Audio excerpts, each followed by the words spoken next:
jika saya memposisikan saya sebagai uh, tim sukses atau konsultan dalam memanage suatu konflik atau strategi dan lainnya. Jadi soal yang dituliskan untuk UAS manajemen konflik adalah pada saat pemilihan ketua dan wakil ketua BEM Ilmu Fisik UMJ. Nah, pada saat itu saya sendiri yang mencalonkan diri, tetapi saya di sini memposisikan kalau saya sebagai tim suksesnya.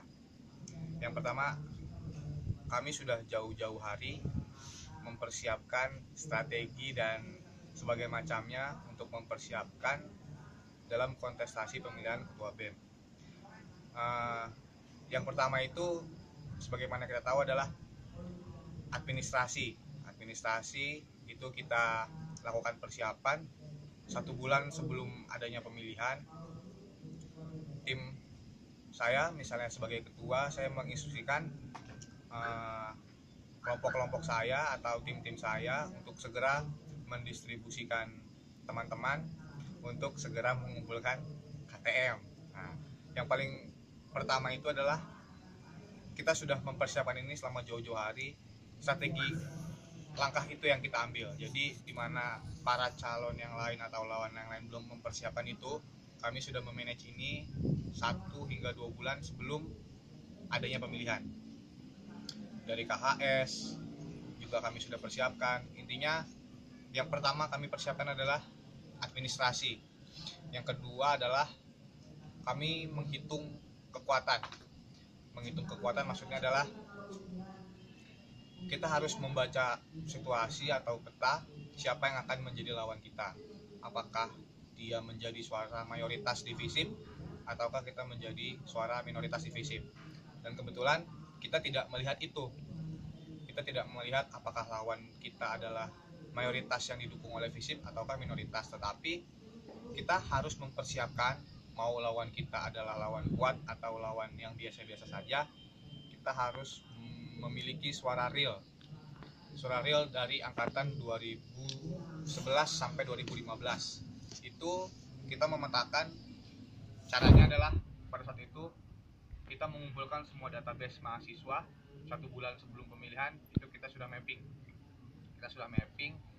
siapakah kepala-kepala dari perangkatan, dari angkatan 2011 yang masih aktif, 2012, 2013 sampai 2015.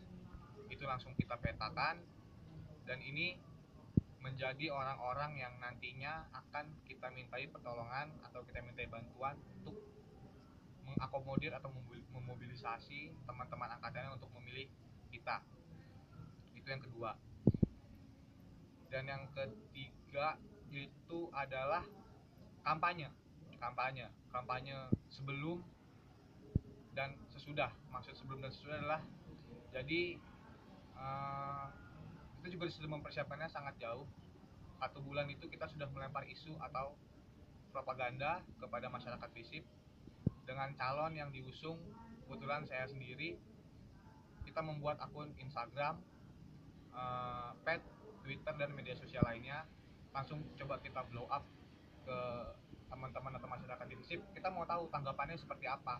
Pertama itu dulu yang kita lihat, apakah respon yang didapat ketika si calon ini mendeklarasikan dirinya untuk menjadi ketua BEM itu mendapatkan respon yang positif atau respon yang negatif. Kita uji cobanya melalui media sosial. Ketika akun itu kita sebar atau kita lempar ke masyarakat FISIP, ternyata respon yang didapat cukup baik. Kenapa? Karena ketika kita memfollow akun-akun atau orang-orang yang ada di masyarakat FISIP dari perangkatan itu, alhamdulillah yang merespon sangat banyak. Nah, itu yang pertama yang kita propagandakan adalah kita mendeklarasikan diri kita untuk apa? Untuk mengetahui siapa lawan kita. Biasanya itu ada respon dari lawan dengan cara mereka juga membuat akun yang sama. Makanya kita mencoba untuk membuat akun itu duluan. Kita lebih mengedepankan melempar opini dan propaganda dulu untuk tahu siapa sebenarnya lawan kita. Nah, sesudah itu kita sudah mempersiapkan semua, sampailah pada pemasukan berkas. Akhirnya saya dan wakil saya Bagus Guritno menjadi calon ketua dan wakil ketua BEM. Nah, prosesnya itu di FISIP ada 2 kali pemilihan.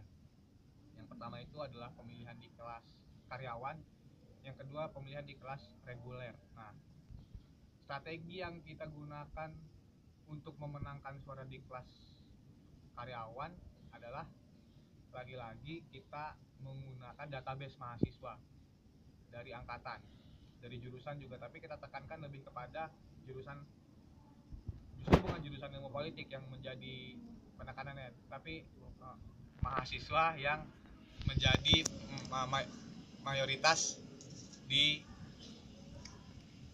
di ini di kelas karyawan, terutama itu tadi komunikasi. Kita coba mengajak komunikasi dan sebagainya. Akhirnya di hari H itu kita berkampanye. Nah, kampanye yang saya gunakan itu bukan kampanye yang menjelek-jelekan lawan atau meninggi-ninggikan kita, tapi kita mencoba dengan cara melemparkan pertanyaan, apakah kalau kita melakukan kegiatan seperti ini teman-teman sepakat atau tidak. Jadi kita lebih berorientasikan pada tanya jawab, dan kami juga menggunakan tagline aspiratif.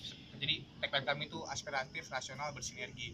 Yang kita tekankan pada teman-teman kelas karyawan adalah strateginya adalah kita akan menampung banyak aspirasi dari mereka, dan juga kita akan lebih bagus lagi berkomunikasi dengan mereka. Artinya sinergisitas akan kita bangun. Kita melempar opini seperti itu. Kenapa? Karena teman-teman kelas karyawan itu hanya kuliah Sabtu dan Minggu, tidak seperti teman-teman kelas reguler. Jadi ketika kita mencoba untuk menjanjikan suatu komunikasi yang baik, pasti teman-teman akan tergiur. Bukan dengan visi misi dan kita, karena orientasi teman-teman itu bukan pada visi dan misi untuk di kelas karyawan, tapi pada kontribusi nyatanya seperti apa. Dan juga kami menggunakan sumber daya manusia seperti teman-teman perempuan yang tidak bisa dipungkiri juga mempengaruhi. Kita juga menjual itu, seperti beberapa teman-teman kita yang memang memiliki paras yang lumayan cukup cantik, kita juga menjual cara itu dengan supaya teman-teman tertarik untuk bisa memilih kita. Dan hasilnya pun alhamdulillah kita memenangkan suara di kelas karyawan, dan selisihnya itu sekitar yang memilih 200 sekian, kita mendapatkan 1 suara. Itu strategi yang kita gunakan untuk kelas karyawan. Dan untuk kelas reguler, untuk kelas reguler itu kita juga menggunakan cara full team. Maksud full team adalah kita tidak malu-malu untuk menggiring teman-teman agar berpartisipasi dalam pemilihan. Jadi kita sudah menghitung-hitung suara nih, walaupun lawan kita adalah suara mayoritas yang didukung oleh banyak teman-teman, tapi mereka tidak bergerak pada jajaran untuk menjemput teman-teman. Tapi kita dengan tim yang kompak dan bergerak untuk menjemput masing-masing teman dari angkatan per angkatan, itu sangat efektif dan sangat strategi sekali gitu. Dan teruji, atau kenyataannya yang kita jual itu ya tagline kita tadi, ARB, aspiratif, rasional, dan bersinergi. Terus juga kita menggunakan jargon kebersamaan itu soal yang utama, tapi soal pilihan itu nomor 2. Itu juga pasti menjadi suatu tagline atau jargon yang teringat terus oleh teman-teman untuk memilih. Dan hasilnya pun alhamdulillah kita memenangkan pemilihan di kelas reguler sekitar 180 suara, dan yang memilih itu hampir 300. Jadi maksudnya adalah gini,